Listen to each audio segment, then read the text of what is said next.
اتفاقاً ایسے ہو گیا ہے. ہمیشہ جو بھی واقعہ رونما ہوتا ہے اس کے اسباب ہوتے ہیں، اس کی وجوہات ہوتی ہیں. ممکن ہے ہمیں آج وہ چیز نظر آئے لیکن اس کے پیچھے ایک بڑی طولانی ایک سلسلہ ہوتا ہے. جس دنیا میں ہم رہتے ہیں،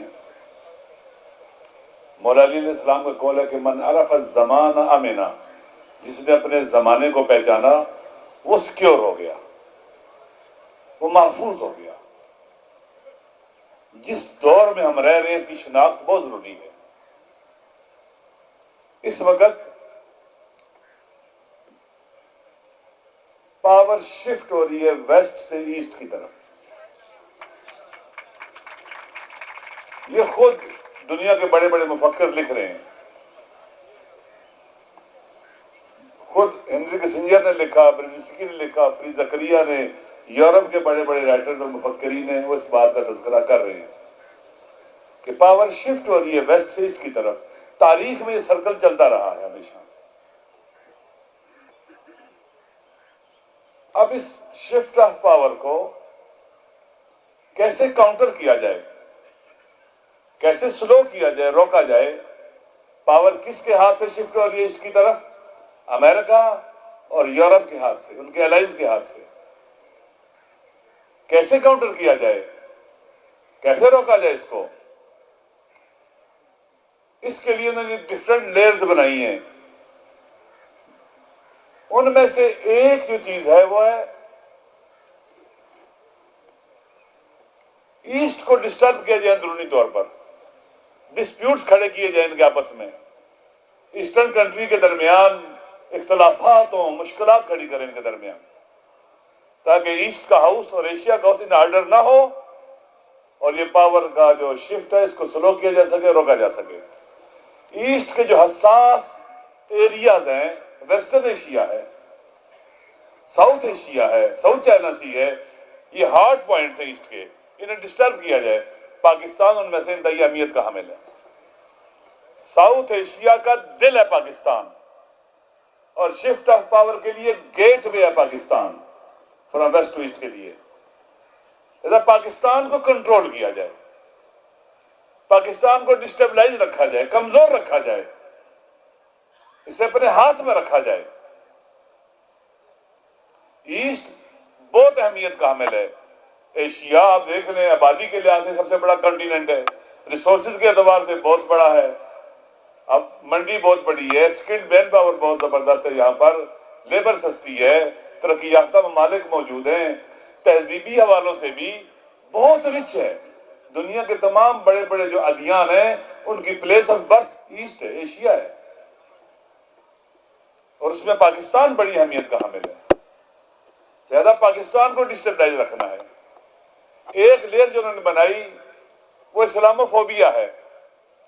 یو ایس ایس آر کے ڈاؤن فال کے بعد انہوں نے اپنا دشمن اوپنلی اسلام کو بنا لیا، اور اسلام سے لوگوں کو ہراس کرنا، ڈرانا، اسلام سے خوف دلانا، جس کے نتیجے میں بنیادی انسانی حقوق مسلمانوں کے پامال ہونے لگے، ڈسکریمنیشن پیدا ہوگی اور مشکلات جو وہ بیان ہو چکی ہیں. یہاں پر خان صاحب کا نقش رول کیا تھا؟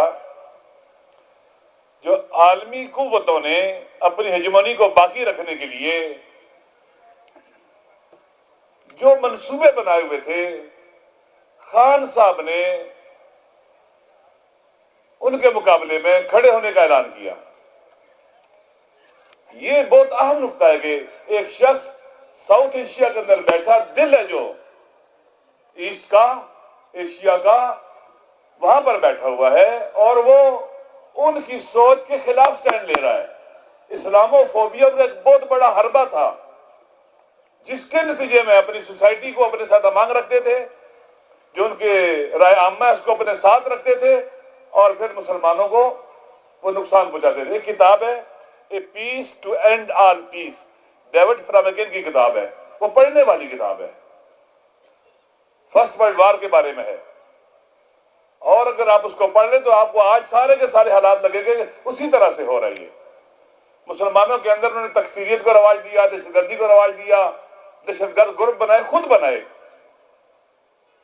امریکہ کی جو وزیر خارجہ صاحبہ تھی ہیلری کلنٹن، اس نے خود کہا فلاں دہشت گرد گروہ ہم نے بنایا ہے تاکہ مسلمانوں کا امیج خراب کیا جائے، اسلام کا امیج خراب کیا جائے۔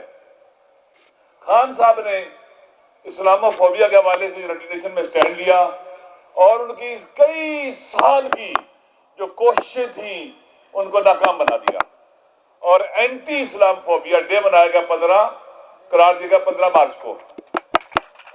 یہ گویا ان کی جو یلغار تھی اس کا راستہ روک دیا گیا، اس کے آگے ایک بڑا بند باندھا گیا، اور یہ الحمدللہ ذالک فضل اللہ یؤتی من یشاء، یہ کام جو اللہ تعالیٰ نے عمران خان صاحب کو سونپا عطا کیا۔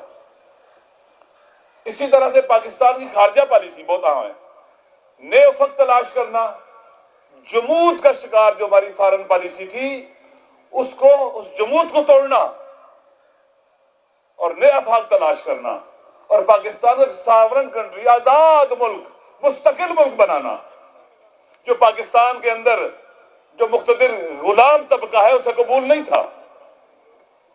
یہ انتہائی خان صاحب کی ایک مظلومیت یہ ہے کہ اس بلند قد و قامت کے مالک شخصیت کا مقابلہ انتہائی بونے، چھوٹے، گھٹیا، حقیر اور پست لوگوں سے ہے،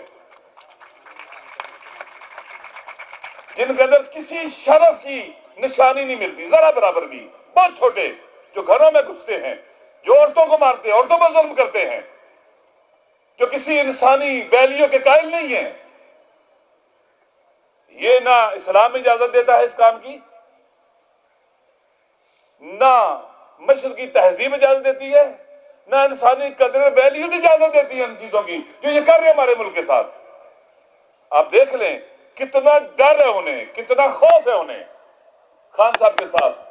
انہیں گولیاں ماری انہوں نے، ڈر جائے گا، وہ نہیں ڈرا۔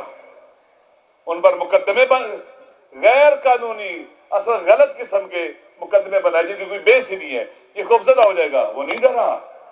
اسے جیل میں ڈالا گیا، وہ نہیں ڈرا۔ اسے سزائیں دی گئی، وہ نہیں ڈرا۔ اس سے پارٹی کی لیڈرشپ چھیننے کی کوشش کی، وہ نہیں ڈرا۔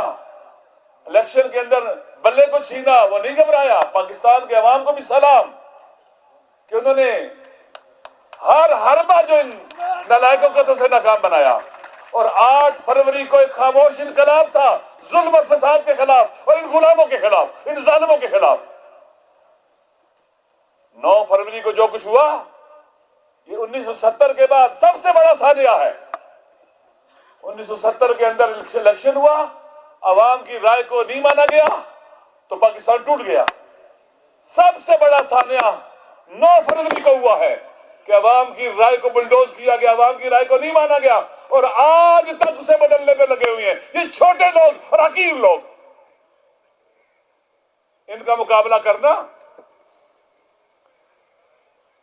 آئینی طور پر بھی لازم ہے، پاکستان کا قانون بھی کہتا ہے، ہمارا دین بھی کہتا ہے، اسلام بھی کہتا ہے، اور انسانی شرف اور وقار بھی کہتا ہے کہ ان وطن کو ان بونے لوگوں سے نجات دلائی جائے، ان چھوٹے لوگوں سے نجات دلائی جائے۔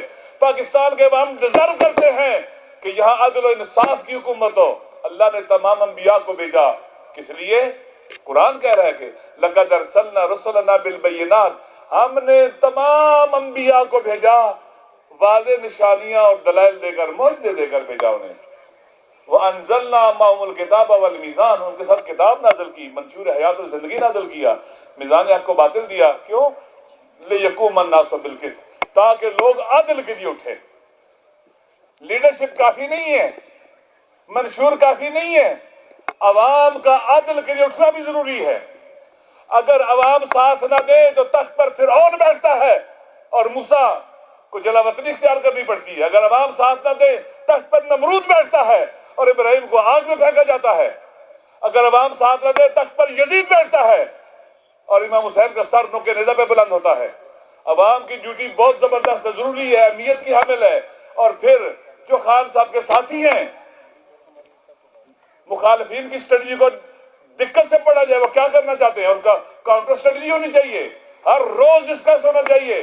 اور یہ جو انتہائی محدود نگاہ رکھتے ہیں، لالچی ہیں، جو لالچ کے قیدی ہیں، غرور و تکبر کے قیدی ہیں، انہیں شکست دینا آسان ہے، مشکل نہیں ہے۔ جو چھوٹے اور حقیر لوگ ہیں عقل کے اندھے ہیں یہ ناز تک دیکھنے والے ہیں، یہ دور تک نہیں دیکھ سکتے. لہذا ضروری ہے کہ بیٹھا جائے، پلاننگ کی جائے اور ان کے منصوبوں کا ناکام بنایا جائے. خان صاحب یہ ظالم جان لیں کہ انشاءاللہ تم اس قابل نہیں ہو کہ خان صاحب کو زندان میں رکھ سکو. ایک دن ضرور آنے والا اور جلد آئے گا کہ پاکستان کے عوام اٹھیں گے، جیل کے دروازے توڑیں گے اور خان صاحب کو باہر لائیں گے انشاءاللہ. السلام علیکم ورحمۃ اللہ وبرکاتہ.